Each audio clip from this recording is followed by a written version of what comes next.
Olá, queridos irmãos, né, do Vinha de Luz. É uma grande alegria nós estarmos aqui hoje, nesse estudo online, conversando um pouquinho sobre o Evangelho segundo o Espiritismo, né? Muitos de nós têm um hábito, né, e antes da leitura já vou até começar a explanar um pouquinho, de começar a ler sem ler desde o início. E a leitura de qualquer livro, ela precisa ser do início. Da capa, contra capa, outra capa, e assim a gente dá a sequência. Então, agora a gente vai fazer a leitura da página inicial. Muito obrigada mais uma vez ao DAD, né, o Departamento de Assuntos Doutrinários do Vinha de Luz, pelo convite.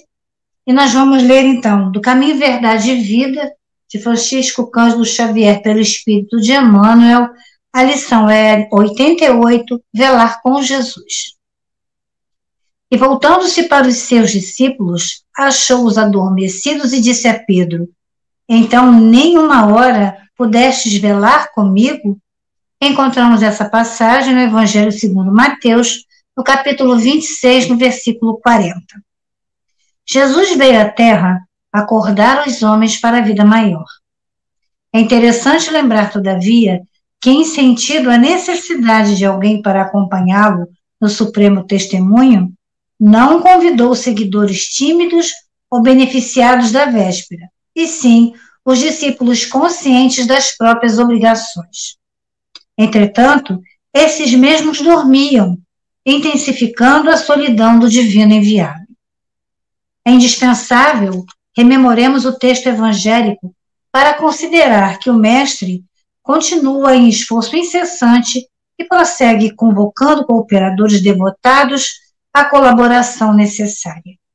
Claro que não confia tarefas de importância fundamental a espíritos inexperientes ou ignorantes, mas é imperioso reconhecer o reduzido número daqueles que não adormecem no mundo enquanto Jesus aguarda resultados da incumbência que lhes foi cometida.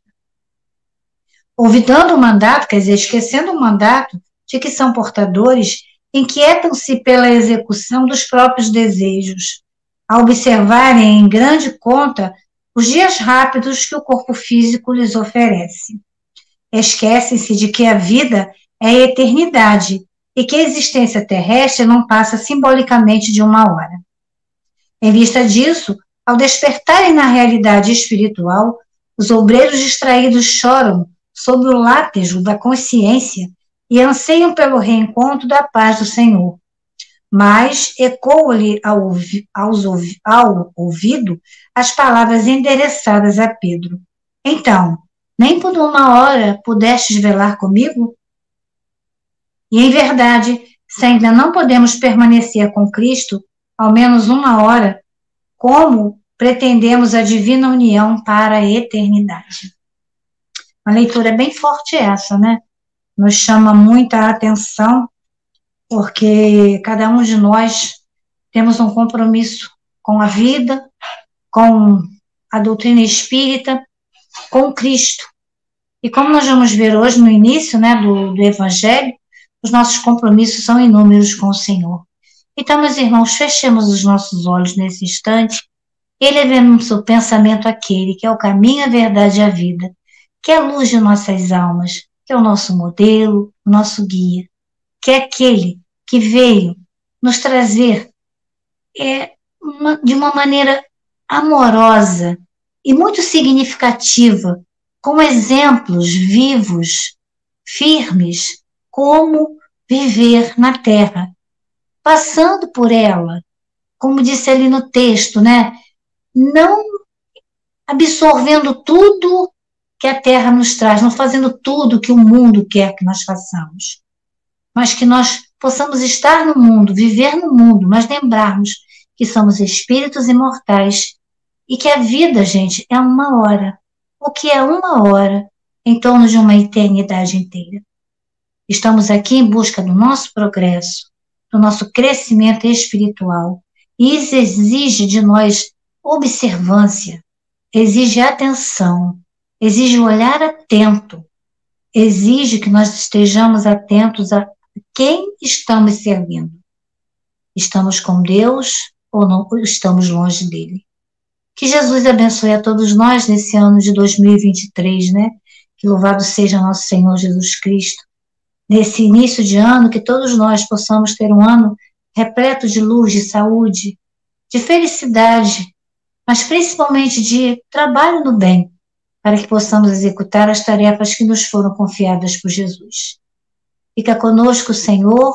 Muito obrigado ao mentor da Casa do Vinha de Luz, assim como Teresa Dávila, mentora da casa que frequentamos.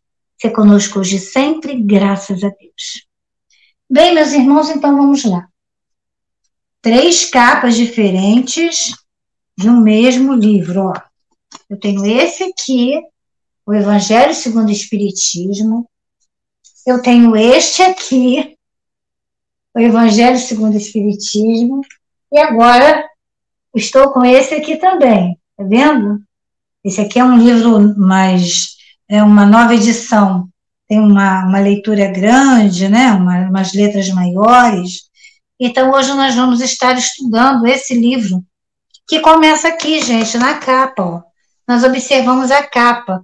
E logo depois da capa, estava até marcadinho aqui, ó, nós temos a contracapa. A contracapa fala assim, nessa aqui fala, fé inabalável é somente aquela que pode encarar a razão face a face em todas as épocas da humanidade. Ai, ó, deu uns tapinha na gente bom e foi direto na leitura. Eu acho que o outro Evangelho segundo o Espiritismo ainda tem uma outra coisa. Nessa capa aqui desse Evangelho, ele diz assim, olha, Evangelho segundo o Espiritismo, com as explicações das máximas do Cristo, em concordância com o Espiritismo e suas aplicações em diversas circunstâncias da vida.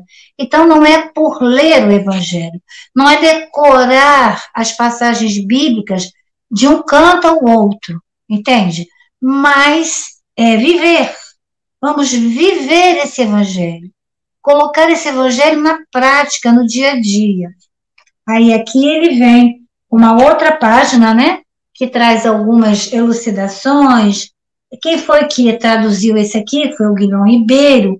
Qual é a edição? A milhagem. Tem um número de série, né, e é um número interessante, é bem pequenininho aqui, que é um número de série. Opa, isso aqui são as coisinhas que ficam dentro do Evangelho da Mente. Os papéis. Aí aqui embaixo tem o Sindicato Nacional dos Editores dos Livros, né? Aí vem a parte do sumário. Logo depois do sumário, eu vou continuar até com esse livro aqui, logo depois de todo o sumário, né, que é o índice, a explicação, referência bíblica, introdução, onde vem todos os capítulos, né, que vai do primeiro, que nós vamos ler hoje, né, que é o item 1, até o quinto, que é lá no índice geral, na página 500 e pouco, lá nas preces espíritas, mas vai no capítulo 20, já no capítulo 28. Capítulo 28, aí vão sendo divididos em subtítulos, né? Nesse caso aqui tem índice de referência bíblica, tem uma nota da editora, né? Onde Rui Barbosa, ele fala, né, dessa beleza, né, do Guilherme Ribeiro, que aos 28 anos de idade recebeu o maior prêmio, né, de um elogio vindo de Rui Barbosa, né, da Academia Brasileira de Letras. Então, imagina como é que ficou legal, como é que foi bonito isso aqui, né? Rui Barbosa, em seu discurso, pronunciado na sessão 14 de outubro de 1903, está lá nos Anais do Senado Federal, no volume 2, página 717, em se referindo ao seu trabalho na revisão do projeto do Código Civil. Olha, bonito, com 28 anos. Trabalho monumental que resultou na réplica e que lhe imortalizou o nome como filósofo e purista, né? Que é aquele que até conhece a língua portuguesa e que disse: devo, entretanto, senhor presidente, desempenhar-me de um dever de consciência, registrar e agradecer da tribuna do Senado a colaboração preciosa do senhor doutor Guilherme Ribeiro, que me acompanhou nesse trabalho com a maior inteligência, não limitando os meus serviços à parte material do comum dos revisores, mas muitas vezes suprindo até as desatenções e negligências minhas. Aí o Rui Barbosa se coloca, né, como um humilde servo do Senhor, que é assim que somos todos nós. Por mais que ele tenha esse conhecimento da língua portuguesa e fosse a figura que foi, né, ele aqui se reconhece, né, como alguém que deixou passar algumas coisas e que teve um assessor que veio ao seu encontro. Então, onde estiverem os nossos companheiros, né, que Jesus abençoe a todos. Tem uma explicação da editora da FEB e logo em seguida vem um prefácio. Esse prefácio seria, para mim, né, a leitura de abertura. Eu vou deixar para ler esse prefácio no final, antes da nossa prece final, tá? Que eu acho esse prefácio muito bonito. Então, hoje, nós vamos tratar de qual é o objetivo do Evangelho segundo o Espiritismo. Aqui, deixa eu ver quem é o autor, quem foi o... Ele falou de fé inabalável. Ele já, tá vendo? Aqui ele já é mais sucinto. Porque quando a editora era da FEB, era bem mais mastigada, entendeu? Eles vinham com toda uma explicação. Esse livro aqui, no caso, esse aqui é por Cláudio Damasceno Ferreira Júnior. Ele já vai direto desse agradecimento aos colegas espíritas que contribuíram para o incentivo, né, do trabalho, ele já vai direto para o índice. Aí tem a introdução, que é o prefácio, que apresenta o livro, faz a apresentação do livro, vem os capítulos de 1 até o 25, não é isso? Isso, Junete, 26, 27, 28, que é a coletânea de preces espíritas. Então, aqui ele começa. O objetivo dessa obra. Qual é o objetivo do Evangelho segundo o Espiritismo, se nós já tínhamos e temos o Novo Testamento? Muitas pessoas têm dificuldade, né, em entender os ensinos bíblicos. Porque a Bíblia é um livro maravilhoso, mas precisa ser estudado. Eu trabalhei na Igreja Católica durante um tempo, né? Então eu tive o hábito de manusear a Bíblia. A missa tem uma parte onde tem o Novo Testamento, a leitura do Novo Testamento, a leitura de um salmo e a primeira leitura, que é uma leitura do Evangelho, e as 3 leituras estão relacionadas entre si. Mas muitas pessoas acham difícil o entendimento de algumas colocações de Jesus, de algumas passagens mesmo, né? Quem é meu pai? Quem são meu pai e minha mãe, né? Algumas coisas ficam assim. Então, o que Kardec fez? Kardec pegou e dividiu da seguinte maneira. Objetivos dessa obra, que é o item 1. Os assuntos contidos nos evangelhos, isso é, no Novo Testamento, podem ser divididos em 5 partes. Ele dividiu em 5 partes. Os atos comuns da vida do Cristo, né? Os milagres, as predições, que é aquela coisa de você ver o futuro, ver o passado, as palavras que serviram para estabelecer os dogmas da igreja. O que é um dogma? Uma verdade indiscutível que as religiões impõem para acomodar e justificar certos pontos de sua crença. Então, vamos pegar um dogma da igreja, a virgindade de Nossa Senhora. É um dogma, né? Isso é um dogma.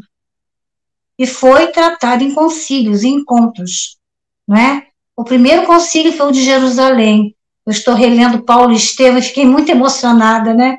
Quando ele vai lá para tentar, junto com Pedro, organizar a igreja, fazer com que a igreja se espalhasse e de espalhar por todo o globo, não é? O evangelho veio para o povo judeu.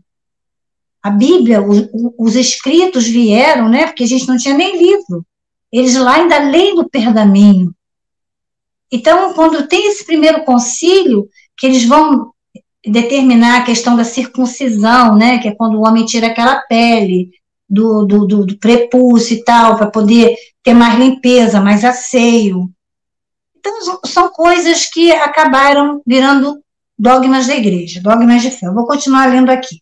Não cabe discussão a respeito dos dogmas, não, porque cada igreja tem a sua maneira de trabalhar, entendeu?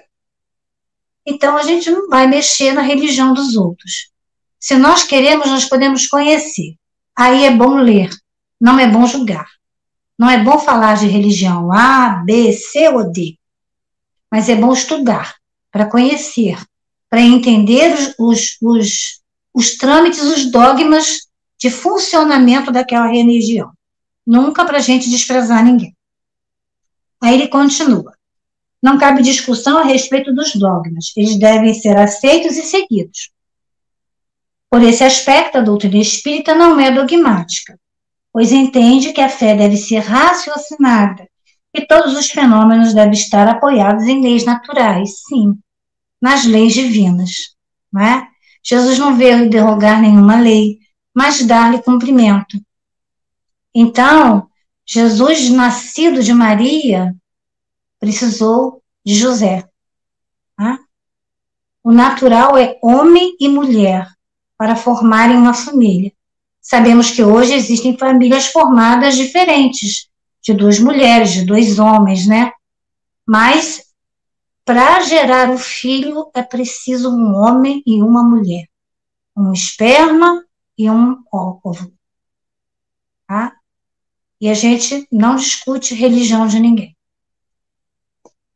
E o que é muito importante para todos nós é o ensino moral.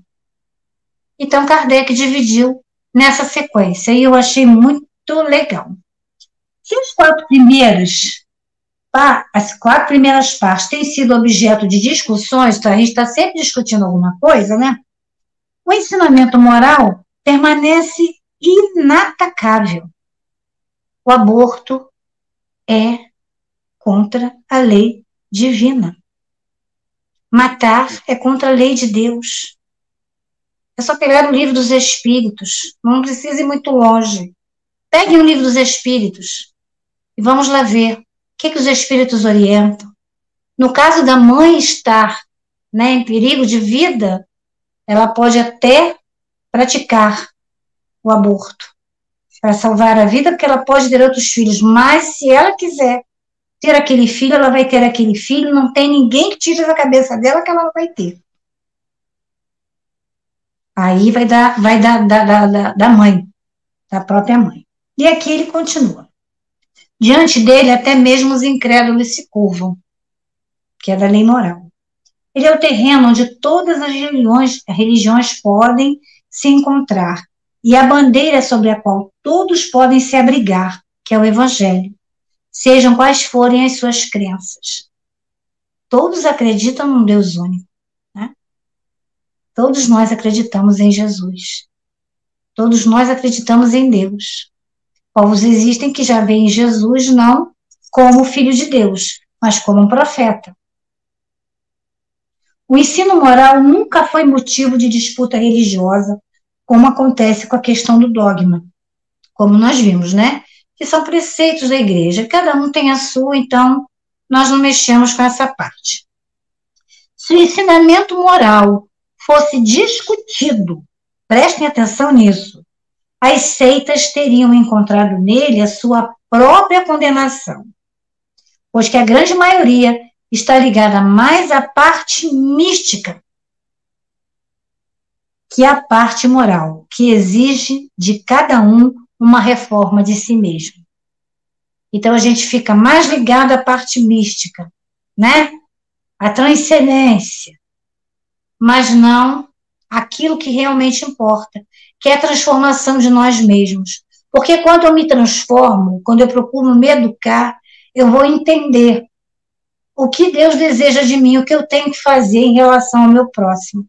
Mesmo quando esse próximo fere, de alguma maneira, os meus olhos, ou alguma coisa que eu, dentro da lei divina, acho que não está de acordo. Porque eu posso chegar para ele e falar assim, fulano, isso não está dentro das leis divinas. Ele vai dizer que tá. E na hora vai ser uma situação entre eu e Deus. Você e Deus. Cada um em particular e Deus. Então, nós precisamos estar atentos aos ensinamentos morais que nos trazem o Evangelho segundo o Espiritismo, o Livro dos Espíritos, todas as obras, o próprio Evangelho. O próprio Evangelho. Mateus, Marcos, Lucas, João, né? As cartas, até o Apocalipse. Tudo tem ensinamento. Esse código moral chamado Evangelho, eu achei isso lindo, é um código moral, é um código de vida, né? É um carimbo que a gente recebe, nossa, é uma coisa maravilhosa. Constitui para os homens uma regra de conduta que abrange todas as circunstâncias da vida, seja ela pública ou privada. Porque, gente, o que eu sou na minha vida pessoal, eu vou ser na minha vida em correlação. Eu não posso ser uma pessoa no centro e uma pessoa na rua, em casa. Entende? Eu tenho que ser a mesma coisa. Então, vai servir para a vida pública e privada. É o princípio de todas as relações sociais. Porque essa educação, ela tem que vir de casa. Aí o evangelho é necessário ser aplicado e desenvolvido dentro de casa. Baseadas na mais rigorosa justiça, quer dizer, as relações sociais baseadas na mais rigorosa justiça. É o caminho da felicidade tão esperada. Uma ponta do véu que se levanta em direção à vida futura, né?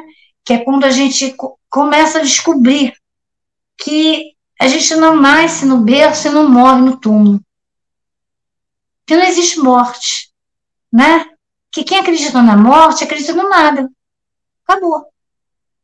Tanto que nós não falamos morte, nós falamos desencarne. Desencarnar. Isso é situação natural. O corpo se esgota, o corpo adoece, falha, a máquina cessa, parou, acabou. Então, é uma situação natural. O ensinamento moral será o tema exclusivo desta obra. Todos admiram a moral evangélica e exaltam a sua sublimidade e necessidade. Muitos a divulgam por acreditarem que no que ouviram falar ou se apoiaram em ensinamentos bíblicos que se tornaram provérbios populares, né? Entretanto, são poucos os que conhecem a moral evangélica a fundo, e menos ainda os que a compreendam, e saibam aproveitar os seus ensinamentos, retirando delas benefícios para si mesmos.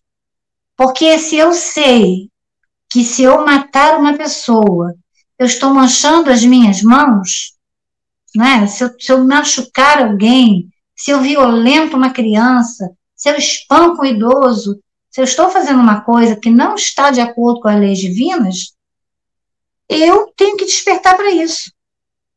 E quando nós despertamos para isso, quando essa ponta do véu se levanta, nós não estamos aqui pagando nada, nós estamos aqui num processo de aprendizado. É claro que às vezes, né, o próprio Rossandro fala que a gente veio com um carnê, né, para acertar algumas contas. Mas essas contas, gente, são contas que nós pegamos e resolvemos, nessa encarnação, ajustar. Então chega um momento em que a gente se depara com a nossa própria imagem no espelho. Aí a pergunta vem: quem sou eu? De onde vim? Para onde vou? O que estou fazendo aqui? Como estou conduzindo a minha vida? Como estou sendo instrumento apto para a obra do Cristo? Não é? Se não me falha a memória, tem uma personalidade que falava que para falar de Jesus era preciso estar de pé. Eu não me lembro quem é. Não sei se foi Bezerra. Teve até uma palestra na casa que até a Shirley falou isso. Não sei porque quando eu levantei e falei assim: para falar de Jesus é preciso estar de pé. Aí ela levantou e foi e completou, né? Que é necessário estar de pé para falar de Jesus. mas de pé de corpo e alma, né? Não é só de corpo, não é só de boca, mas é de coração, é de sentimento. Porque é um remédio que se toma para a vida inteira. E eu vou já falar para vocês mais um pouquinho. Um dos maiores motivos para que isso aconteça é a dificuldade que a leitura do Evangelho oferece, sendo de difícil entendimento para a maioria dos seus leitores. No caso, quando a gente vai fazer a leitura do Evangelho. A forma figurada e o mistério intencional, quer dizer, a forma como Jesus coloca as coisas, né, no sentido figurado, fala sobre a figueira, fala sobre a pedra que os construtores rejeitaram, né, fala sobre umas coisas assim que a gente precisa parar, né, o joio e o trigo, que são tão parecidos, né, mas quando você coloca na hora da colheita, você consegue distinguir muito bem um do outro. Porque se você queimar o joio, você queima junto o trigo. Então a gente deixa que eles cresçam juntos. Olha que exemplo perfeito.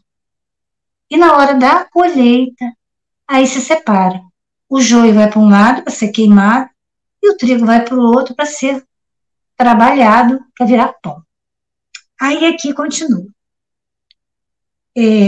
Encerra com que as pessoas leiam o Evangelho por desencargo de consciência, por dever, assim como leem as preces, que não compreendem, e por isso não retiram delas nenhum proveito. Então, só vão repetindo, sem ter proveito daquilo. Os ensinamentos morais passam despercebidos, pois estão espalhados no texto, em meio de uma grande quantidade de narrativa. Quer dizer, como nós colocamos a questão ainda agora do joio e do trigo, né? E até mesmo como Jesus fala, que é uma passagem que eu gosto muito, quando ele fala que nem Salomão, em toda a sua glória, se vestiu com tamanha beleza. Porque ele pediu para a gente olhar um lírio. Ele fala assim, os pássaros não semeiam, mas Deus todos os dias dá a eles o de comer. Que dirá a vocês, né? Que são filhos. E nós levantamos sem agradecer. Pela manhã que comece, pelo alimento que temos no café da manhã, pela refeição que vamos receber no almoço, pelo lanche da tarde, nós simplesmente passamos o dia. Passamos. Né? E eu acho bonita essa coisa, porque o lírio, ele nasce no lodo. O lodo não é sujo? Não é? A gente não acha o lodo uma coisa ruim? Então, nem Salomão, em toda a sua beleza, toda a sua glória, se vestiu com tanta beleza como um lírio, com as suas cores, né, com a vibração da cor, com a maravilha. Então, são coisas que nós precisamos entender. Assim como Jesus veste aquele lírio, ele nos veste, ele provê ao homem o que é necessário. Mas é preciso ter fé. Há homens de pouca fé. É preciso que eu me levante para que acalme a tempestade. Poxa, vocês estão comigo há tanto tempo. Então, vamos lá. Aí ele diz assim, fica impossível compreendê-lo como um todo, razão pelo qual o Evangelho não é utilizado como livro de leitura, e nem como um tema para meditação, mas é também um tema para estudo. O Evangelho é um livro de estudo, a gente precisa estudar, para entender o que Jesus quer nos dizer. Ele não quis dizer só que Salomão se vestia bem, não é? E que o lírio dava de 1000 a 0 no Salomão em termos de cor. Não foi isso que Jesus quis dizer. Né? Ele quis dizer que Deus olha por tudo, do micro ao macro, da minhoca ao ser humano. Todos nós estamos num processo de evolução. E que a veste carnal, ela é temporária. Ela pode ser linda, radiosa, colorida, cheia de ouro, mas é temporária. Não leva ouro, não leva veste, não leva nada. A importância de valorizar o corpo. Malhamos o corpo, mas precisamos educar o espírito. Senão nós vamos cruz. Tá? Então vamos lá. É bem verdade que muitos tratados da moral evangélica foram escritos, mas ao serem adaptados para o estilo literário moderno, perderam a espontaneidade original que lhe foi conferida, e ao mesmo tempo o encanto e a autenticidade. Quer dizer, a gente vai na leitura por fazer, não coloca aquela emoção na leitura, né? Eu, quando falei sobre o joio e o trigo, eu me transportei para uma plantação. É como se eu estivesse vendo aquela coisa linda assim, de trigal plantado. Né? E vem a máquina e separa o que é bom daquilo que não é bom. E o que é bom para nós é viver envolvidos pelo Evangelho de Jesus, é viver envoltos nele, é saber que na tribulação, no momento de felicidade, no momento de dificuldade, no momento mais terrível, ele está com a gente. E que Deus, nosso Pai, por mais que ele ainda esteja criando, que nesse momento que eu estou mexendo no meu óculos aqui, ele está conosco. Mas ele está lá na frente. Ele está. E nós precisamos ter certeza disso, e vamos ter certeza à medida que vamos estudando. Aí ele continua. O mesmo acontece com os ensinamentos morais, que foram retirados do Evangelho e reduzidos a simples provérbios. Aí a César o que é de César, meu filho, e a Deus o que é de Deus. São palavras de Jesus. É só um provérbio? Não. Ele está nos mostrando que a gente precisa da vida da matéria, que a moeda, o dinheiro é importante, mas o que nós precisamos dar a Deus o que é de Deus. Usar todos os nossos potenciais crísticos que existem em nós, para fazer a diferença lá fora, porque nós somos cartas vivas do Cristo. Quando nós mudamos, as pessoas percebem e perguntam e querem saber o que aconteceu, né? Você mudou, está diferente. Aí você diz, olha, eu reencontrei, estou com Jesus, estou com ele, estou feliz, e você fala, e você, entendeu? Conversa. Aí se perguntar, onde você está, onde você está frequentando, e você fala. Se não perguntar, você somente fala dele. Que é isso que nós temos que falar. Usar a nossa boca para proclamar o Cristo vivo, porque somos as suas cartas. Hoje, eles não passam de ensinamentos, né, que perderam o valor, parte do seu valor e do seu interesse, parte, tá? Por não cometerem mais, por não contentarem mais as particularidades e as circunstâncias em que foram pronunciados. Para evitar esses inconvenientes, reunimos nessa obra os artigos que podem formar um código moral universal. Código moral do universo. Ué, mestre, do universo? Por que do universo? Porque existem muitas moradas na casa de nosso Pai. E Deus, nesse momento, está criando outros universos. Não somos só nós que temos esse privilégio, tá? Útil para todos e sem distinção de cultos. Nas citações, conservamos tudo o que era útil para o bem desenvolvimento das ideias, excluindo apenas aquilo que não fazia parte do assunto. Quer dizer, Kardec não fez tudo, não colocou tudo, mas colocou as partes principais ali dentro, né, aqui dentro do Evangelho segundo o Espiritismo. Respeitamos cuidadosamente a tradução original de Saci, assim como a divisão em versículos. Porém, não nos prendamos a uma ordem cronológica sem real utilidade para este caso. Os ensinamentos foram agrupados e classificados de forma metódica, segundo a natureza de cada um, de modo que eles se completam tanto quanto possível.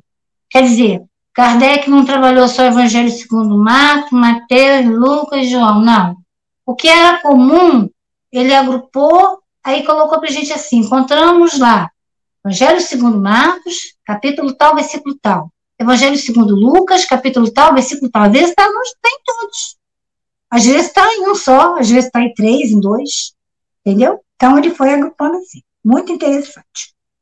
A ordem da numeração dos capítulos dos versículos bíblicos foi mantida para consulta se necessário, né? Se a pessoa não entendeu, ela procura aqui lê aqui no Evangelho segundo o Espiritismo, desculpa, e dá uma passadinha lá no Evangelho, que às vezes eu faço isso. Às vezes tem autores que se enganam um pouquinho, né, e colocam um outro versículo. Aí você tem que ir lá e procurar o versículo certinho. Isso pode ser erro na hora de fazer a redação do texto. Esse foi apenas um trabalho material, que por si só teve apenas uma utilidade secundária. Imaginem o quanto quem traduziu, o quanto Kardec que escreveu não mergulhou nesse universo, né? Eu fico pensando o Chico, quando ele escrevia, né, Paulo Estevão, os romances, né? Os romances de Emmanuel, que aqueles quadros se desenhavam na frente dele, né? Como para Dr. Bezerra, como deve ser bonito você ver essas passagens, né? Na tua frente, assim, coloridas, com aquele vivo do momento. O mais importante foi colocá-lo ao alcance de todos, para explicar para a gente de forma assim simples, para que nós possamos entender e gostar da leitura do Evangelho, né? Ter o Evangelho na cabeceira, para ler em todos os momentos e estudar, porque tudo é preciso de estudo. Explicando as passagens de difícil entendimento e procurando adequá-las às diferentes situações da vida, né? Como nós falamos lá de Salomão, né? Como eu falei lá do concílio de Jerusalém, primeiro concílio lá com Paulo, com Pedro, né? Com todos os apóstolos juntos. E é um momento assim emocionante, você se emociona bastante com isso. Foi o que procuramos fazer com a ajuda dos bons espíritos que nos assistiam. Kardec é realmente uma graça, né? Ele é uma criatura maravilhosa. Muitas passagens do Evangelho, da Bíblia e dos autores sagrados, em geral, não são entendidas, né? Existem passagens que a gente tem dificuldade para entender. Muitas até parecem absurdas, devido à falta de uma explicação que facilite a compreensão do seu verdadeiro sentido. Quem é minha mãe? Né? Quando Maria mandou chamar Jesus lá, que ele estava pregando naquela casa. Mas como é que pode? Jesus não sabe quem é a mãe dele? Claro, gente. Jesus sabe quem é a mãe dele. Mas naquele momento ele queria dar uma lição, como ele quer dar uma lição em todos nós. Quem é minha mãe e quem são meus irmãos? São todos aqueles que fazem a vontade de meu Pai que está no céu. Ele sabia que Maria era sua mãe. E Maria sabia que ele tinha uma missão, né? Era muito engraçado quando Isabel, no livro Boa Nova, Isabel e Maria estão conversando e as crianças já estão nascidas, né? João Batista e Jesus, que eram primos. E Maria colocava as questões dela, né? E Isabel colocava as questões dela também. Da madureza das crianças, deles já pequenos ali contemplando tudo, olhando tudo, já organizando, né? Aquele momento em que Jesus simbolicamente iria para o batismo, receber aquele batismo, para incentivar as pessoas, né? A saírem daquela vida de culto pagão, de culto não cristão, de culto a diversos deuses, né? Não está respeitando as leis divinas e nem praticando. Gente, da hora passa rapidinho, olha só. Então, aí a gente tem as explicações.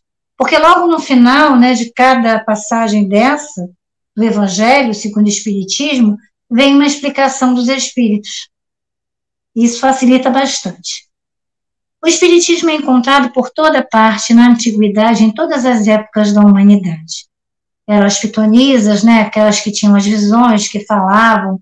No dia mesmo que tinha a profetisa Ana, né, do templo, quando Maria foi levar Jesus para ser apresentado no templo, que ela previu uma série de coisas, ela era viúva, morava lá, e ela foi falando dele com propriedade. Então é muito bonito, isso está lá no Evangelho segundo Mateus, né? É muito bacana você ver isso. Jesus já era esperado desde sempre. Ele ajudou a fazer esse planeta, ele ajudou a coordenar isso aqui, ele estava à frente, né? Quando o pai falou, meu filho, você vai ser o Cristo desse globo. Então, cuida dele com carinho. Ele está aqui com a gente, cuidando até hoje. Seus vestígios estão nas escrituras, nas crenças e nos monumentos. Em todas as crenças, tá, gente? Todas elas têm sempre um criador, alguém. Assim, além de abrir novos horizontes para o futuro, lança também um esclarecimento sobre os mistérios do passado. Para completar cada ensinamento, adicionamos algumas instruções escolhidas entre as que foram ditadas pelos espíritos em vários países através de diversos médiuns.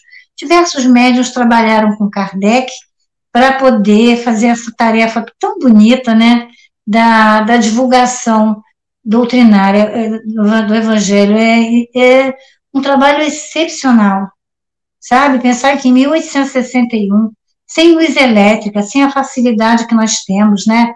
Eu estou aqui no meu cantinho com duas lâmpadas fortes, né? Para poder dar uma luz melhor para vocês, tem uma até caixa mal colocada, melhorou um pouquinho a claridade, e ele lá, né? Na luz de vela, no candeeiro lá, pensou?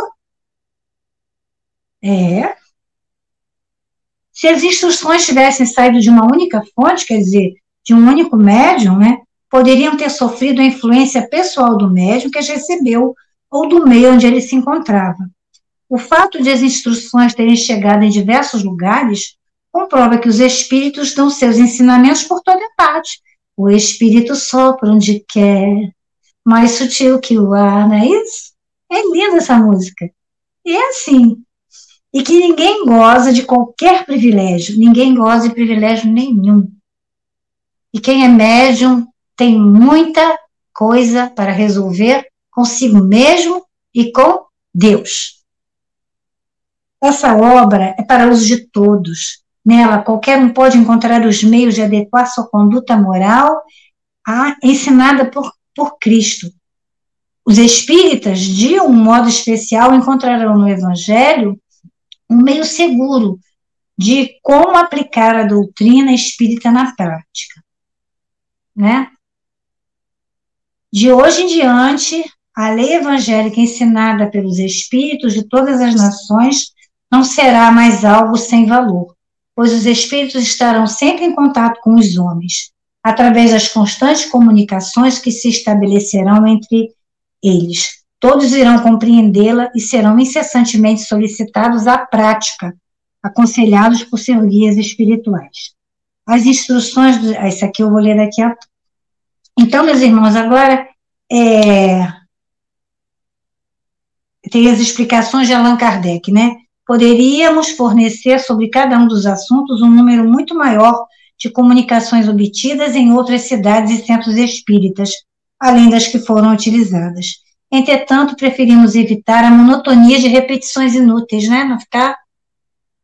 Por isso, escolhemos as comunicações de melhor conteúdo e as que mais se enquadravam nesta obra, reservando para publicações posteriores as que foram preteridas. Temos obras póstumas, né?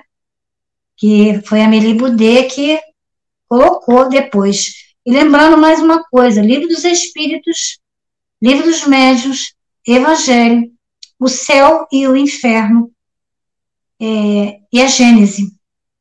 São as 5 obras, é o Pentateuco da nossa doutrina. Quanto aos médios, evitamos nomeá-los, porque quando fala muito, o médium fica se achando, né? Se acha maravilhoso. Na realidade, nós somos intermediários. Nós somos apenas um canal.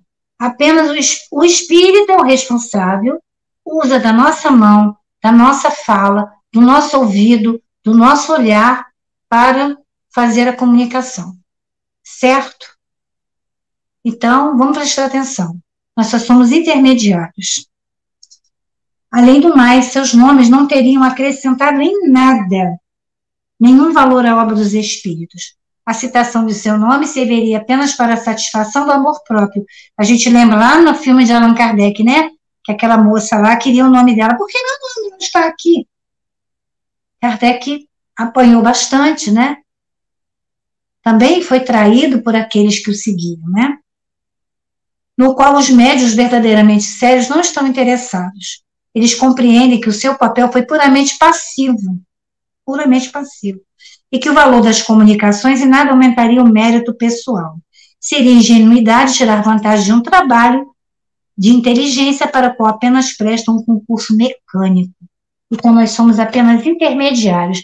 E uma outra coisa, meus irmãos, eu me lembro de uma vez, né, de Valdo, falando, eu vou sempre estar repetindo isso aqui, de Valdo falando de um amigo que resolveu parar de falar sobre, deixar de fazer palestra pública porque ele não se achava digno de falar o Evangelho de Jesus.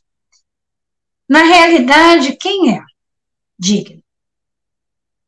Mas Jesus, Deus conta com cada um de nós, segundo a boa vontade, segundo o conhecimento e segundo o nosso compromisso assumido na espiritualidade. Se eu tenho esse talento, ele vai usar o meu talento. Se o meu talento for aplicar o passe, ele vai me conduzir para lá. Se o meu talento for falar, ele vai abrir a minha boca, como abriu a boca de Abraão para falar com Moisés, né? Moisés recebia, passava para Arão, Arão falava. Então, meus irmãos, todos nós temos utilidade. Edivaldo disse que não ia, o amigo dele disse que não ia mais falar sobre o Evangelho. Ele falou assim, meu irmão, como é que se limpa um vaso sujo? Que não tenha aquele buraco no fundo. Ele jogando água limpa, até que a água saia limpa, para que a gente possa esfregar com uma escova, né, para poder sair limpa. Ele falou exatamente, assim é o Evangelho de Jesus. Quanto mais nós que podemos falar dele, falamos dele, mais nós vamos limpando o nosso vaso físico, nosso corpo espiritual, a nossa alma imortal, o nosso espírito. Porque o primeiro que aprende é aquele que fala. E o primeiro que fala sou eu. O primeiro ouvido que escuta o que está se dizendo nesse momento é o meu. Né? Teve uma passagem também muito interessante no livro Paulo Estevão, né? Que eu não conhecia a Tecla. Tem uma santa chamada Santa Tecla, eu nunca ouvi falar. E Tecla era uma moradora de uma das cidades, que agora eu não vou me lembrar o nome, onde Paulo estava. E ela se apaixonou por Paulo, quando Paulo saiu, né, para começar a divulgar o evangelho nas comunidades. Isso fez com que ela era noiva de um rapaz, com que ela não confirmasse o noivado e confessasse a Paulo que estava apaixonado por ele, sem que Paulo nutrisse nela nenhuma esperança. Nenhuma. Ele foi açoitado, ele apanhou, tá? E o que ele fez? Ele saiu da cidade. Saiu para que ele não fosse motivo de escândalo para aquela moça. Prestem atenção nisso. Para que ele não fosse motivo de escândalo para aquela moça. Ele cuidou dela. Nós estamos tendo esse cuidado uns com os outros? Estamos prestando atenção? Estamos vendo as coisas que estão acontecendo? Então, meus irmãos, para nós terminarmos, né, deixa eu só ver se eu consigo acender a luz aqui outra vez, que eu acho que ela apagou. Acho que ela acendeu um pouquinho, mas muito fraquinho, mas tá bom. Então, nós vamos fazer a leitura. Essa leitura é do prefácio dessa obra e dessa obra aqui. Todas as duas têm. Eu não sei porque aquela outra obra o rapaz não colocou, porque eu acho belíssima essa passagem, acho belíssimo esse prefácio. Aqui foi quando eu comecei a fazer o Evangelho. Em 2000, eu comecei em 2005, 2002, mais ou menos. Então, o prefácio antes da nossa prece diz assim: quem quiser fechar os seus olhos e já começar a se preparar, pode fechar. Os Espíritos do Senhor, que são as virtudes dos céus, como imenso exército, que se movimenta ao receber as ordens do seu comando, espalham-se por toda a superfície da terra, e semelhantes a estrelas cadentes, vêm iluminar os caminhos e abrir os olhos aos céus. Eu vos digo em verdade, que são chegados os tempos em que todas as coisas hão de ser restabelecidas, no seu verdadeiro sentido, para dissipar as trevas, confundir os orgulhosos e glorificar os justos. As grandes vozes do céu ressoam com os sons das trombetas e o cântico dos anjos que se lhe associam. Nós vos convidamos, a vós, ó homens, para o divino concerto. Tomai da lira, fazei uníssimas vossas vozes, e que num hino sagrado elas se estendam e repercutam de um extremo ao outro do universo. Homens, irmãos, a quem amamos, aqui estamos junto de vós. Amai-vos também uns aos outros e dizei do fundo do coração, fazendo as vontades do Pai que está no céu. Senhor, Senhor, e podeis entrar no reino dos céus. O Espírito de verdade. Então vamos fechar os nossos olhos neste momento e agradecer a Jesus pela oportunidade mais uma vez, Senhor, de trabalho de divulgação doutrinária. Agradecemos a todos os irmãos espíritos espíritas, né? Irmãos de outras religiões, né? Que não conhecem a doutrina e que querem conhecer, que de repente vão passar por esse canal, ou qualquer pessoa que de repente se interesse pelo tema e queira vê-lo, né? Que sejam muito bem-vindos, que Deus abençoe a todos nós, que possa nos orientar durante esse ano de 2023, abençoando os nossos lares, né? Olhando por cada enfermo, no seu leito, na sua casa, onde estiver, Senhor Jesus, trabalhando. Existem muitos irmãos que estão enfermos e estão trabalhando. Zela, Senhor, pela casa Vinha de Luz, por todas as casas religiosas, em cada canto do globo. Amparai, Senhor, a todas as nações.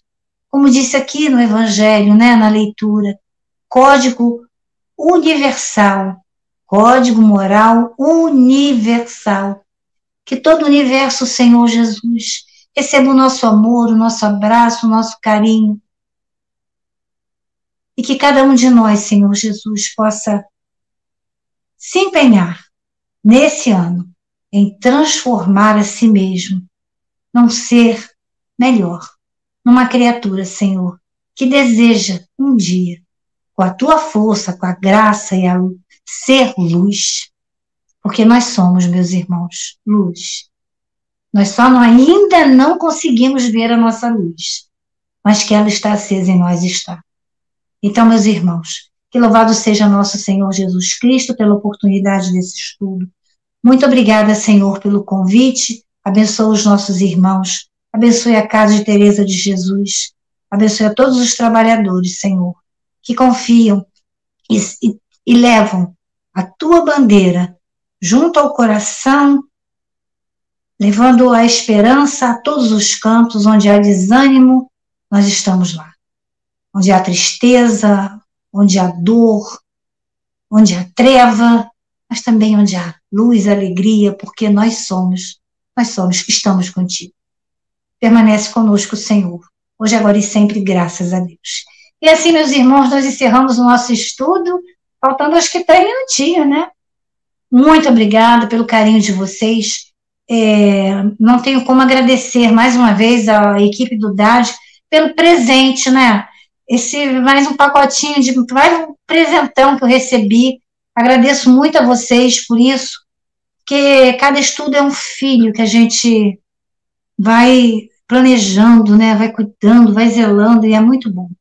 Então, muito obrigada a todos, fiquemos todos em paz, e graças a Deus. Um abraço a todos do Vinha de Luz, obrigada aí, seu Maceió, Daniel Vigílio, um beijo na sua esposa, seu Maceió, fiquemos todos com Deus. Muito obrigada, graças a Deus.